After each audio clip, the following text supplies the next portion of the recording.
City Council moves to deal with a large budget deficit. The Township of Shunya votes to do away with traditional paper balloting. And the Prime Minister faces some tough questions on the Senate scandal.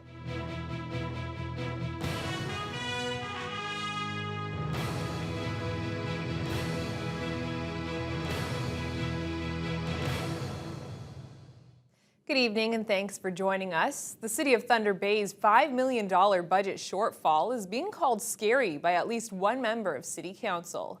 Even after dipping into reserve funds, the city is still projecting a budget deficit of about $1.4 million for 2013. But city staff say that's manageable and they're putting in measures to keep the figure down.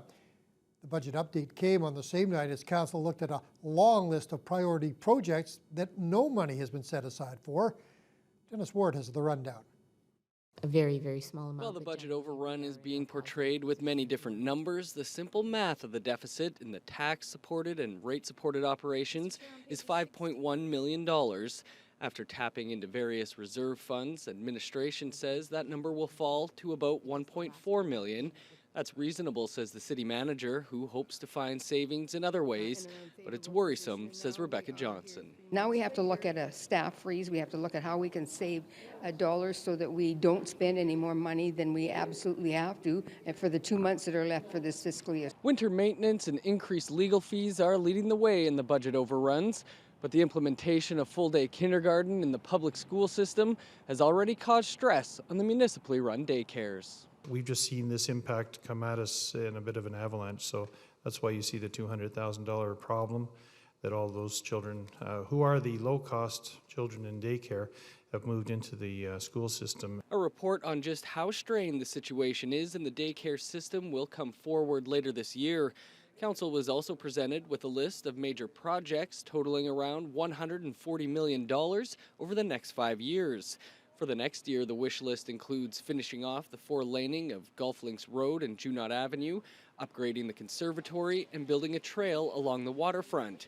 The only problem is they're currently unfunded. We're near $16 million worth of things that we want to accomplish in 2014, yet we do not have the funding to do so right now. Half of that is the Gulf Links Junot Phase 2 at $8.2 million.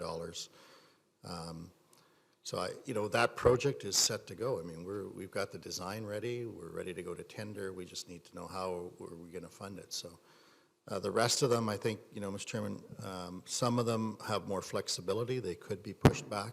About $43 million worth of projects, including the proposed event center, will only move ahead if funding comes in from other levels of government. The city will be looking at taking on additional debt to help pay for others. Dennis Ward, TBT News. There could be a change coming to the way we elect our municipal politicians. Councillor Ken Boshkoff thinks it's time to put an end to the ward system. The at-large councillor will call on his colleagues to let the public decide in the 2014 municipal election if there should be a change. Thunder Bay currently elects 1 mayor, 7 ward councillors, and 5 at-large councillors. There are many arguments for and against both kinds of representation.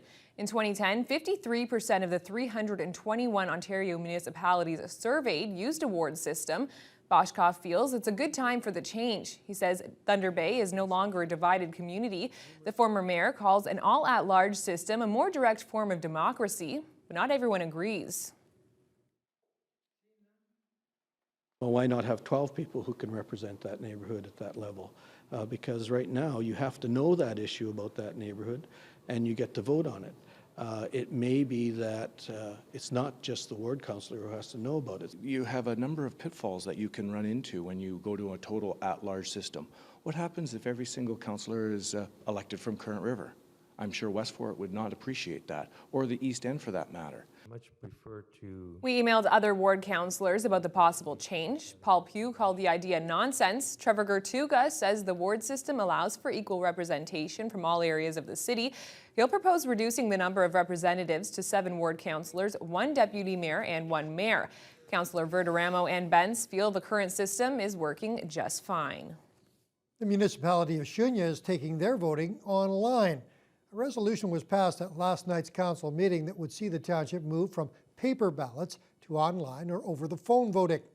What makes this change different than some other municipalities is that there will no longer be an option to vote by a paper ballot. Some on council felt the move would make voting easier for half of Shunya's 4,000 residents who don't currently live there. Others, however, thought it would be smarter to introduce the option during advanced polling to help ease the community into the change. By taking away the paper ballot option, I feel like we're taking away an important option for our citizens, and a lot of people aren't comfortable on computers. They feel more comfortable going in person and putting the X on the little piece of paper. There'll be a voting day, election day. They can come into our municipal office. They can come to wherever we establish the voting at the polls. They can go in. It just won't be a paper ballot. They will be casting their vote using a computer or a telephone. We will have staff there to help them do that. The switch to solely alternative voting for the 2014 municipal election was made by a vote of 4-1. Reeve Maria Harding says she voted for the change in hopes of increasing voter participation, and she thinks Shunya could also save money in election costs in the long run. The inquest into the death of 27-year-old Bruce Mooney has continued today. 2 witnesses took the stand. One of them was an officer with the Ontario Provincial Police who was called to the Nescantica Reserve where Mooney was found. Detective Frank Kaiser was a constable when the incident happened in 2006. He and 4 other OPP officers established a containment area around the home when gunshots were heard. He says he had no idea where Mooney was, but they could hear moaning from someone inside who was in pain. After a short while, Kaiser kicked open the door and found Mooney with a gunshot wound in a bed covered in blood. Kaiser remembered having a conversation upon finding him. Again, only what I'd previously said, and one other thing is I remember he was saying I'm gonna die, like he felt he was going to, and I kept saying help's coming, you're not gonna die, you're gonna be okay. Just trying to not let him get too stressed out about that. The inquest is being webcast so residents on the Nescantica First Nation can see it. The testimony continues tomorrow at the Ontario Government Building in Thunder Bay.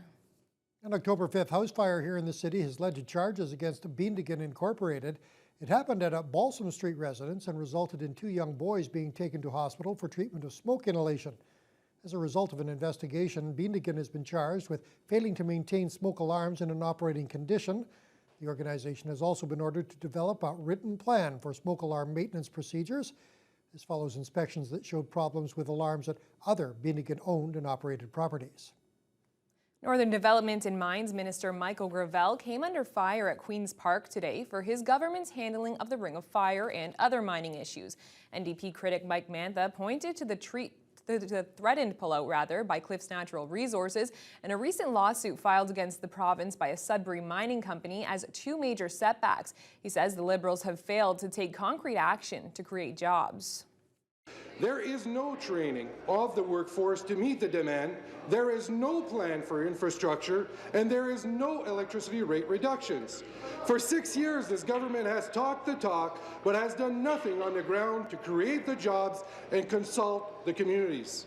What will it take for this government to actually develop a plan for Ring of Fire development and job creation in the north? The member could not be more wrong in almost every aspect of what he just referenced. Certainly, in terms of the skills training and upgrading, we've provided skills training and upgrade to over 800 people. We've consulted with on a number of bases with First Nation communities, as well as all kinds of other northern municipal leaders as well, and a variety of aspects as well. In terms of the companies, we recognize how important infrastructure is, and that's why we are looking very closely at a variety of options. There will be no beer or wine sold in the province's corner stores under Ontario's current Liberal government. The Ontario Convenience Stores Association, which includes 7-Eleven and Mac stores, wants to sell local wines and craft beers. But Premier Kathleen Wynne says while her government will expand the availability of Ontario beers and wines in specialty stores, it will not allow them in convenience stores. Finance Minister Charles Sousa says government-run liquor stores and the foreign-owned beer store do a good job of keeping minors from buying booze. An online portal has been revamped to connect newcomers with economic opportunities in the Northwestern Ontario. Regional municipal reps gathered at Thunder Bay Immigration Forum today to unveil the new online tools aimed at showcasing job and economic opportunities in our region. The Northwestern Ontario Immigration Portal was originally launched in 2010. It's been redesigned to improve the focus on connecting newcomers with job and business contacts. Some of the new features include a regional career directory, a regional business for sale directory, and an interactive map to explore the region. We've really looked at what are newcomers wanting to know about when they come to the site and what questions are we getting. So they're immigration-based questions a lot of the time, and they are about how the communities connect, where they're located, what's available in the community, education, employment, housing, and then your proximity to other parts of Northwestern Ontario. The new website is critical. The old website was critical. The new one's even going to have more features that are going to allow us to not only attract the immigrants, but also attract business. Officials say the birth rate in Northwestern Ontario is declining by 20%. In 2013, that will be a negative number. Over the past 10 years, more than 60% of newcomers to our region have stayed, and officials here say that's important to fill jobs and attract businesses. Halloween, of course, is one of the best nights of the year when you're a kid, but it can also be dangerous if children aren't especially careful as they're walking the streets. Ontario Provincial Police are visiting area schools to hand out safety tips that trick-or-treaters can take home and tell their parents about. Courtney Rutherford has that story. I'm dressing up as a zombie, and my favorite part about trick-or-treating is getting to eat all the candy. Maya Patterson, along with the rest of her grade 4 class at Whitefish Valley School, received an important lesson when it comes to Halloween safety. Each year, officers from the OPP visit different schools to provide tips on how to stay safe while trick-or-treating. And every year I tell the children, make sure that when you go home, you roll your candies out onto the table and have an adult check your candies before you eat them. We've had incidents where a pin has been inserted into a small chocolate bar, perhaps. We want to make sure every child is safe and nothing like that happens. Diana Cole is a constable with the Thunder Bay OPP detachment. She says they still receive reports that people have tampered with candy. Cole says it's hard to believe that acts like these still happen this day and age. Therefore, it's imperative that kids are informed about potentially dangerous situations before leaving their house. Each kid will be equipped with a safety kit before leaving school Thursday. They're going to be provided an activity sheet as well as a brochure with some safety tips and a glow stick that they'll use on Halloween night just to provide some more visibility to them on the dark evening. Constable Cole will continue visiting various schools outside of Thunder Bay to educate kids before they head out on a search for the best candy on Thursday evening. Courtney Rutherford, TBT News. Preparation and education are the most important things to keep in mind when it comes to the start of snow shoveling season. That's why the Occupational Health Clinic for Ontario Workers hosted a session today teaching outdoor workers how to be prepared. Organizers say in Thunder Bay, not only do we get a lot of cold, we get a lot of snow. 2 sessions were offered today to teach people how to be aware and prepare for cold stress. Participants also learned about the hazards and safety issues surrounding working outside in the cold and the ergonomics of snow removal devices. The most important tip for snow removal is preparation. Realizing that it's going to snow and we're going to have to remove it. So that you plan and prepare, warm up your body, get ready to shovel the snow, and utilize the device that's correct for you. If let's say a construction worker is working outdoors in extreme cold temperatures like -20 or -25, what type of warm-up regimen he needs to keep himself protected from cold stress.